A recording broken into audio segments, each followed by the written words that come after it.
महान समाज सुधारक व संविधान के रचयिता बाबा साहेब भीमराव अंबेडकर जी की आज पुण्यतिथि है। उनके जीवनी पर जो है प्रकाश डालने के लिए हमारे साथ में राम प्रकाश गौतम जी हैं, जो एक समाज सेवी हैं, साथ ही साथ जो है ये एक शायर भी हैं। हम इनसे बात करेंगे कि बाबा साहेब कौन थे, उनकी जीवनी क्या थी, वो कहाँ जन्मे और उनका एम क्या था, उनका लक्ष्य क्या था। राम प्रकाश जी, मेरे साथ बातचीत में आपका बहुत बहुत स्वागत है।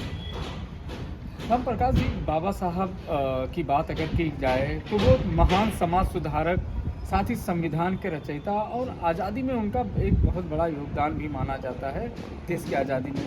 कौन थे बाबा साहेब, कहाँ जन्मे और उनका लक्ष्य क्या था?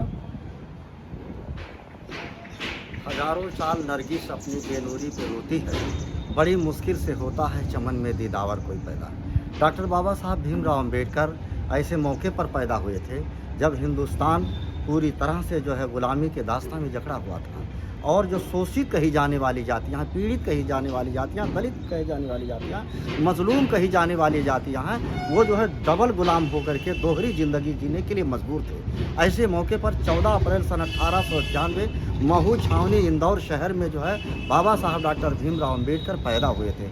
उनके पिताजी का नाम था रामजी राव, माता भीमाबाई के कोख से पैदा होकर के 14 अप्रैल सन 1891 में बाबा साहब डॉक्टर भीमराव अंबेडकर ने अपनी ज़िंदगी की शुरुआत की। उन्होंने तमाम सेमिनार, तमाम ऐसे चाहे महा सत्याग्रह जहाँ पर दलितों को, शोषितों को पानी पीने की आज़ादी नहीं थी, सवर्ण कही जाने वाली जातियाँ जो थी वो अस्पृश्यताओं के तहत उन्हें जो है जीने का अधिकार नहीं था, गरीबों शोषितों को बाबा साहब डॉक्टर भीमराव अंबेडकर ने लड़ाई लड़ करके ये साबित किया कि हम भी औरों की तरह ज़िंदगी जी सकते हैं, हम भी इंसान है, ब्लड का सर्कुलेशन हमारा एक है, तो हमको जीने के अधिकार क्यों नहीं मिलता है, औरों के बराबर हम क्यों नहीं होते हैं। बाबा साहब डॉक्टर भीमराव अंबेडकर जब पैदा होते हैं तो तमाम झंझावात, तमाम बेशुमार अपमान झेल करके, और वो जो है जब उन देश आज़ाद हुआ और देश की आज़ादी में भारत के संविधान की एक दस्तूर की जिम्मेदारी पड़ी, तो सभी लोग देश से मिला करके तमाम ऐसे विद्वान आए, लेकिन अकेले तनहा डॉक्टर बाबा साहब अंबेडकर को जो है उस प्रारूप समिति का चेयरमैन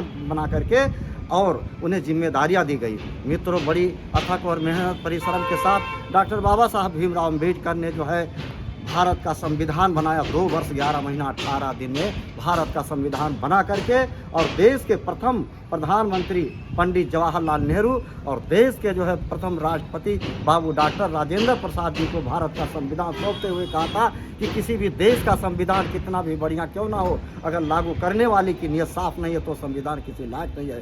मित्रों, आज चिंतन करने का विषय है।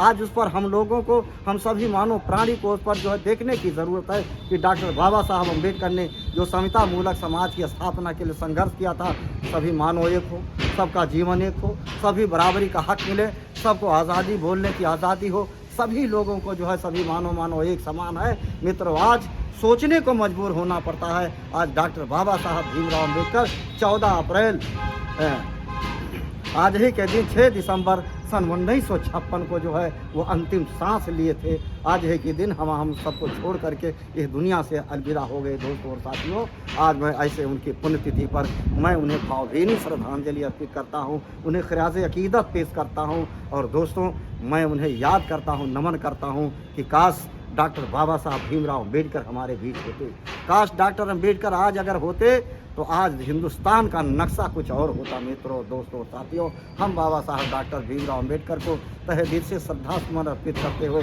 ये मैं ज़रूर कहना चाहता हूँ कि डॉक्टर बाबा साहब अंबेडकर तो नहीं है इस दुनिया में, लेकिन उनकी यादें हमेशा हमेशा भारत के जो है वंचितों और भारत के सज्जन समाज के दिलों में जो है राज करेगी। इन्हीं चंद शब्दों के साथ मैं जो है पुनः एक बार डॉक्टर बाबा साहब भीमराव अंबेडकर को श्रद्धा सुमन अर्पित करता हूँ। ये थे हमारे साथ राम प्रकाश गौतम जी। ये बाबा साहब, इन्होंने जो है बाबा साहब की जीवनी पर प्रकाश डाला। इनका कहना था कि बाबा साहब ने सभी को बराबरी का हक देने का काम किया, और उसको जो है बाबा साहब ने जो है संविधान की भी रचयिता की। बाबा साहब जो है समाज सुधारक के रूप में जो है उभर कर आए, और उन्होंने जो है उनका एक सपना था कि देश के सभी लोग एक समान हों। फारूकी अमीन, सिद्धार्थनगर।